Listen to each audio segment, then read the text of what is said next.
ಇಲ್ಲಿ ಎಲ್ಲ ನೀಟ್ ವಿದ್ಯಾರ್ಥಿಗಳಿಗೆ ನಮ್ಮ ಕರ್ನಾಟಕ ಎಕ್ಸಾಮಿನೇಷನ್ ಅಥಾರಿಟಿ ಕಡೆಯಿಂದ ಒಂದು ವೆರಿ ಇಂಪಾರ್ಟೆಂಟ್ ಅಪ್ಡೇಟ್ ಬಂದಿದೆ. ಇಲ್ಲಿ ನಿನ್ನೆ ಕೇಳಿದವರು ನಿಮಗೆ ಎಲ್ಲರಿಗೂ ಕೂಡ ನಿಮಗೆ ರೋಲ್ ನಂಬರ್ನ ಎಂಟ್ರಿ ಮಾಡೋದಕ್ಕೆ ಅವಕಾಶವನ್ನ ಕೊಟ್ಟಿದ್ರು. ಸೊ ಯಾರು ಎಂಟ್ರಿ ಮಾಡಿದ್ರ ಅವರಿಗೆ ಡಾಕ್ಯುಮೆಂಟ್ ವೆರಿಫಿಕೇಶನ್ ಸ್ಲಿಪ್ ನ ಡೌನ್ಲೋಡ್ ಮಾಡ್ಕೊಳ್ಳೋದಕ್ಕೆ ಅವಕಾಶವನ್ನ ಕೊಟ್ಟಿದ್ದಾರೆ. ಸೊ ಒಂದು ಆಪ್ಷನ್ ಕೊಟ್ಟಿದ್ದಾರೆ ಇವತ್ತು. ಅದರ ಬಗ್ಗೆ ಈ ಒಂದು ವಿಡಿಯೋದಲ್ಲಿ ತಿಳಿಸ್ಕೊಡ್ತೀನಿ. ಅದರ ಜೊತೆಗೆ ಇಲ್ಲಿ ಬಹಳ ಜನ ವಿದ್ಯಾರ್ಥಿಗಳು ಕೆಲವೊಂದು ಡೌಟ್ ನ ಕೇಳ್ತಾ ಇದ್ದಾರೆ. ಅಂದ್ರೆ ನಿನ್ನೆ ನಡೆದಂತ ಒಂದು ರಿಜಿಸ್ಟ್ರೇಷನ್ ಪ್ರೋಸೆಸ್ ಅಲ್ಲಿ ಬಹಳ ಜನ ವಿದ್ಯಾರ್ಥಿಗಳು ಬಹಳಷ್ಟು ಪ್ರಾಬ್ಲಮ್ ನ ಫೇಸ್ ಮಾಡ್ತಾ ಇದ್ರಿ.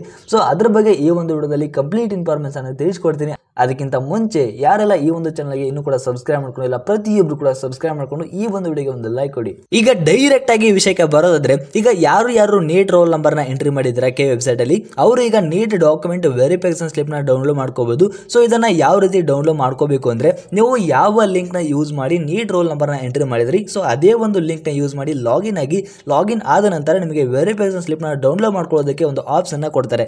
ಸೊ ಅದನ್ನ ಕ್ಲಿಕ್ ಮಾಡಿ ಡೌನ್ಲೋಡ್ ಮಾಡ್ಕೊಳ್ಳಿ. ಇದು ತುಂಬಾನೇ ಯೂಸ್ ಆಗುತ್ತೆ. ಸೊ ಅದನ್ನ ಪ್ರಿಂಟ್ ಔಟ್ ಕೂಡ ತೆಗೆದುಕೊಳ್ಬೇಕಾಗುತ್ತೆ. ಸೊ ಆ ಒಂದು ಸ್ಲಿಪ್ ಮೇಲೆ ನಿಮಗೆ ಸೀಕ್ರೆಟ್ ಕೀ ಮತ್ತೆ ನಿಮ್ಮ ಅಪ್ಲಿಕೇಶನ್ ನಂಬರ್ ಇರುತ್ತೆ. ಸೊ ಇದೆಲ್ಲಾನು ಕೂಡ ಈ ಒಂದು ಎಲ್ಲ ಡೀಟೇಲ್ಸ್ ನ ಸೀಕ್ರೆಟ್ ಆಗಿ ಇಟ್ಕೊಳ್ಳಿ. ನಿಮಗೆ ಆಪ್ಷನ್ ಎಂಟ್ರಿ ಮಾಡೋದಕ್ಕೆ ತುಂಬಾ ಹೆಲ್ಪ್ ಆಗುತ್ತೆ. ಸೊ ಈಗ ಬಹಳ ಜನ ವಿದ್ಯಾರ್ಥಿಗಳಿಗೆ ಬಂದಿರುವಂತ ನಿನ್ನೆ ಒಂದು ರಿಜಿಸ್ಟ್ರೇಷನ್ ಪ್ರೋಸೆಸ್ ಅಲ್ಲಿ ಬಂದಿರುವಂತ ಪ್ರಾಬ್ಲಮ್ ಏನಿದಾವೆ, ಸೊ ಅದ್ರ ಬಗ್ಗೆ ಈ ಒಂದು ವಿಡಿಯೋದಲ್ಲಿ ತಿಳಿಸ್ಕೊಡ್ತೀನಿ. ಇಲ್ಲಿ ಕೆಲವೊಂದಿಷ್ಟು ಸಮಸ್ಯೆಗಳಿಗೆ ನೀವೇ ಸಾಲ್ವ್ ಮಾಡ್ಕೋಬಹುದು. ಇನ್ನು ಕೆಲವೊಂದಿಷ್ಟು ಸಮಸ್ಯೆಗಳಿಗೆ ಸ್ವತಃ ನೀವು ಕೇದವ್ರನ್ನ ಕಾಂಟ್ಯಾಕ್ಟ್ ಮಾಡಲೇಬೇಕಾಗುತ್ತೆ.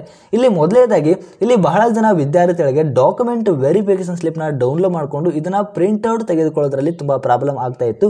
ಸೊ ಇಲ್ಲಿ ನೀವೇನ್ ಮಾಡಬೇಕು ಅಂತ ಹೇಳಿದ್ರೆ, ಇಲ್ಲಿ ನೀವು ಬೇರೆ ಒಂದು ಬ್ರೌಸರ್ನ ಯೂಸ್ ಮಾಡಬೇಕಾಗುತ್ತೆ. ನೀವು ಯಾವ ಒಂದು ಬ್ರೌಸರ್ ಅಲ್ಲಿ ಅದನ್ನ ಯೂಸ್ ಮಾಡ್ತಾ ಇದ್ರಿ, ಸೊ ಅದನ್ನ ಬಿಟ್ಟು ಬೇರೆ ಒಂದು ಬ್ರೌಸರ್ ಅಲ್ಲಿ ಯೂಸ್ ಮಾಡಿ. ಸೊ ನಿಮ್ಮ ನೆಟ್ವರ್ಕ್ ಕನೆಕ್ಷನ್ ಅದು ಚೆಕ್ ಮಾಡಿ. ಸೊ ಪ್ರಿಂಟ್ ಔಟ್ ಆಗುತ್ತೆ. ಮತ್ತೆ ಇಲ್ಲಿ ಕೆಲವೊಂದಿಷ್ಟು ವಿದ್ಯಾರ್ಥಿಗಳಿಗೆ ನೀಟ್ ರೋಲ್ ನಂಬರ್ ನ ಎಂಟ್ರಿ ಮಾಡೋದಕ್ಕೆ ಅಲ್ಲಿ ಲಾಗಿನ್ ಐಡಿ ಅಂತ ಕೇಳುತ್ತೆ. ಅಲ್ಲಿ ಯಾವ ನಂಬರ್ ನ ಹಾಕಬೇಕು ಅಂತ ಹೇಳಿ ಬಹಳ ವಿದ್ಯಾರ್ಥಿಗಳಿಗೆ ಕನ್ಫ್ಯೂಷನ್ ಇರುತ್ತೆ. ಅಲ್ಲಿ ನೀವೇನ್ ಮಾಡಬೇಕು ಅಂತ ಹೇಳಿದ್ರೆ, ನಿಮ್ಮ KCT ಅಪ್ಲಿಕೇಶನ್ ನಂಬರ್ ನ ಹಾಕಬೇಕಾಗುತ್ತೆ. ಮತ್ತೆ ಇನ್ ಕೆಲವೊಂದಿಷ್ಟು ವಿದ್ಯಾರ್ಥಿಗಳಿಗೆ ಡಾಕ್ಯುಮೆಂಟ್ ವೆರಿಫಿಕೇಶನ್ ಸ್ಲಿಪ್ ನ ಡೌನ್ಲೋಡ್ ಮಾಡ್ಕೋದಕ್ಕೆ ಆಪ್ಷನ್ ಶೋ ಆಗ್ತಾ ಇರಲ್ಲ. ಇಲ್ಲಿ ನೀವೇನ್ ಮಾಡಬೇಕು ಅಂತ ಹೇಳಿದ್ರೆ, ನಿಮ್ಮ ನೀಟ್ ರೋಲ್ ನಂಬರ್ ನ ಎಂಟ್ರಿ ಮಾಡಿದ್ಮೇಲೆ ಕೇದವರು ವೆರಿಫಿಕೇಶನ್ ಮಾಡ್ತಾರೆ. ಸೊ ಎಲ್ಲ ಕರೆಕ್ಟ್ ಇದ್ರೆ ಮಾತ್ರ ಸ್ಲಿಪ್ ನ ಡೌನ್ಲೋಡ್ ಮಾಡ್ಕೋದಕ್ಕೆ ಆಪ್ಷನ್ ಕೊಡ್ತಾರೆ.